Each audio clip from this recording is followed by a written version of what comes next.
Este é o 5º programa da série Entrevista e Exame Físico, aspectos fundamentais para a avaliação diagnóstica de enfermagem no adulto. O seu conteúdo foi dividido em 2 programas que abordarão o exame do abdômen.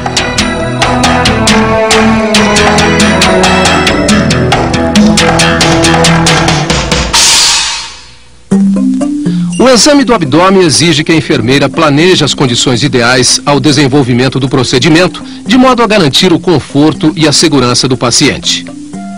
O local ideal para examinar o abdômen é uma sala de consultório que tenha boa iluminação, seja ventilada e que garanta a privacidade do paciente, sem correntes de ar durante o exame. Na ausência desta sala, o exame pode ser realizado no leito, tendo-se o cuidado de utilizar um biombo de proteção. Tem à sua disposição os seguintes materiais: estetoscópio, régua milimetrada com 20 centímetros de comprimento, fita métrica, caneta marcadora, relógio com marcador de segundos e luvas para procedimentos. Antes de iniciar o exame do abdômen, certifique-se que o paciente esteja com a bexiga vazia. A posição mais satisfatória é o decúbito dorsal, tendo os braços estendidos ao longo do corpo. Um travesseiro pequeno ou coxim deve ser colocado sob a cabeça e outro sob os joelhos. Isso permite o relaxamento da musculatura abdominal. Toda a área abdominal deve estar exposta, poupando-se os genitais. O exame do reto e ânus poderá ser feito com o paciente em decúbito lateral e pernas flexionadas ou na posição de litotomia. Para completar o exame, a região posterior do abdômen também deve ser examinada, principalmente quando se pretende avaliar órgãos retroperitoneais, como os rins. Converse com o paciente, proporcionando-lhe condições para que se sinta confortável e, com isso, mais relaxado para o exame. Tenha as unhas aparadas e as mãos e o diafragma do estetoscópio aquecidos. Para um exame sistematizado do abdômen, utilizam-se os passos propedêuticos obedecendo a sequência: inspeção, ausculta, percussão e palpação. Dessa forma, evita-se a obtenção de informações equivocadas, como, por exemplo, sons intestinais alterados por uma palpação ou percussão anterior, ou ainda dificuldades em completar o exame devido ao desconforto ou aumento da dor produzidos no paciente.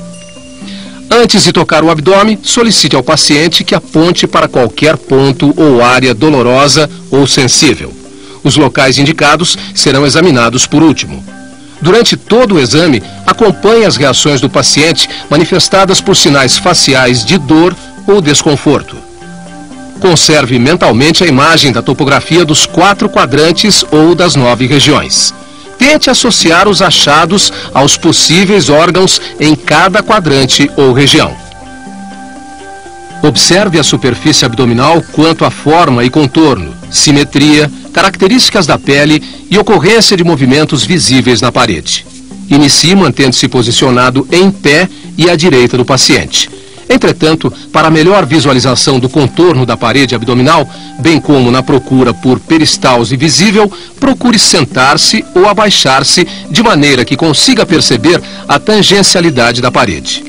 Quanto ao contorno, o abdômen pode se apresentar plano, em pessoas com bom tônus muscular e peso regular. Arredondado, como na pessoa com musculatura flácida ou excesso de gordura. Protuberante, em casos de obesidade, gestação, ascite ou distensão abdominal. Ou mesmo escavado em indivíduos magros. Ao observar presença de saliências ou protusões localizadas, que além de alterar a simetria, possam sugerir a presença de massas, herniações ou visceromegalias, descreva-as, indicando as respectivas localizações. A pele da parede abdominal deve ser observada quanto à integridade e presença de cicatrizes, marcas anormais como manchas, trajetos venosos dilatados e estrias, descrevendo-se os achados quanto à localização e características.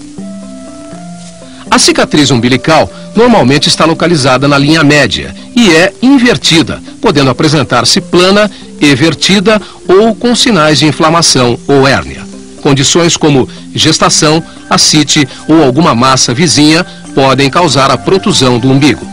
O exame pode ser favorecido pela elevação da cabeça e ombros do paciente em relação à superfície em que se encontra deitado.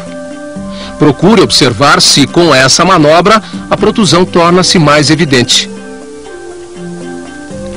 Suspeitando de ascite ou distensão abdominal, ou ainda no acompanhamento de uma gestante, faça a medida da circunferência abdominal, utilizando-se da fita métrica e a linha da cicatriz umbilical como ponto de referência. Faça comparações entre medidas subsequentes ou periódicas que conferem objetividade na descrição da forma e contorno abdominal. A avaliação dos ruídos hidroaéreos constitui a principal finalidade da ausculta abdominal. Realize a ausculta antes da percussão e palpação, devido à sensibilidade do abdômen ao toque, que pode modificar os sons peristálticos. Com o estetoscópio e o diafragma previamente aquecidos, inicie a ausculta abdominal pelo quadrante inferior direito, aplicando leve pressão e identificando a presença e a qualidade dos ruídos intestinais. Ausculte por pelo menos 5 minutos contínuos, antes de determinar a ausência de ruídos hidroaéreos. Quando for difícil auscultá-los, prossiga sistematicamente por 2 a 5 minutos em cada um dos demais quadrantes abdominais, em busca de atividade peristáltica. A percussão direta ou indireta do abdômen auxilia na determinação do tamanho e localização de vísceras sólidas e na avaliação da presença e distribuição de gases, líquidos e massas. A percussão direta é realizada utilizando-se uma das mãos ou os dedos para estimular diretamente a parede abdominal através de tapas. Na percussão indireta, coloque a mão não dominante estendida sobre o abdômen e com o dedo médio da mão dominante flexionado e usado como se fosse um martelo, percuta um dos dedos da outra mão. Inicie levemente a percussão no quadrante inferior direito, prosseguindo pelos demais quadrantes no sentido horário, até percorrer toda a área abdominal.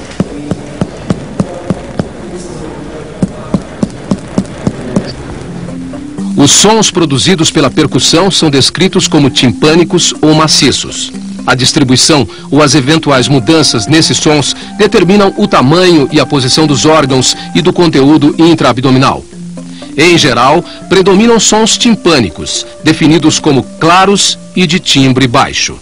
O grau de timpanismo depende da quantidade de ar e da intensidade de distensão desses órgãos. São semelhantes à batida do tambor. Sons breves, com timbre alto de maciçez ou submaciçez, são percebidos sobre órgãos sólidos como o fígado, o baço ou sobre vísceras preenchidas por líquido ou fezes.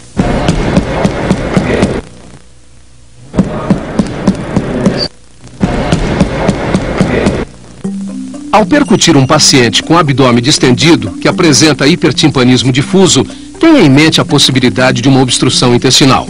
Atente também para áreas extensas de maciçez, sugestivas de massas ou órgãos aumentados, que irão dirigir a palpação subsequente.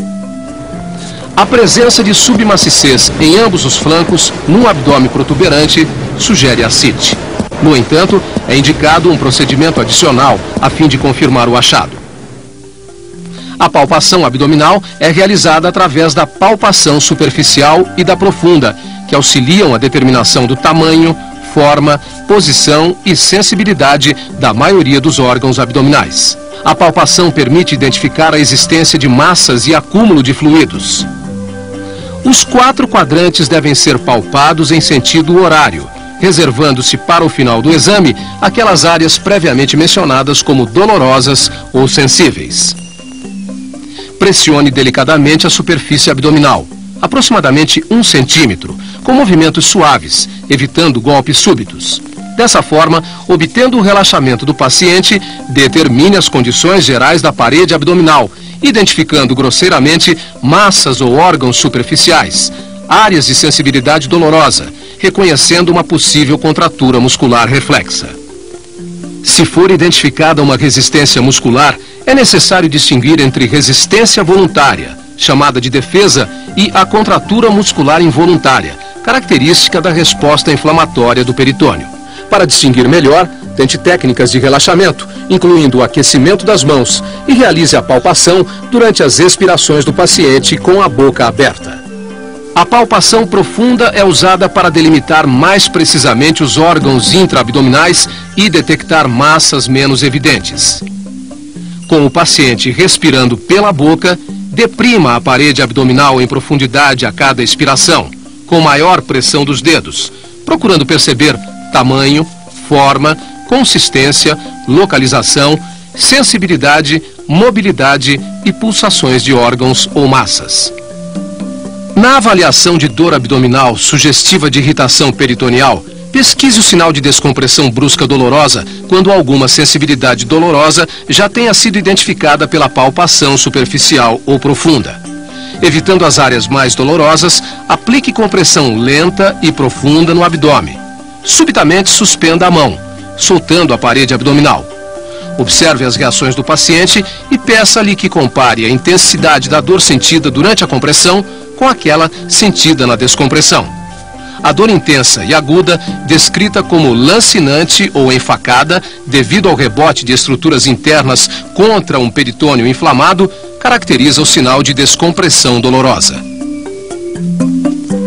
São considerados normais os achados de um abdômen liso, de consistência macia, não tenso, não doloroso e sem órgãos aumentados ou massas. A palpação deve ser realizada com cuidado e devagar. Observe as expressões do paciente. Veja se não há manifestação de desconforto ou dor.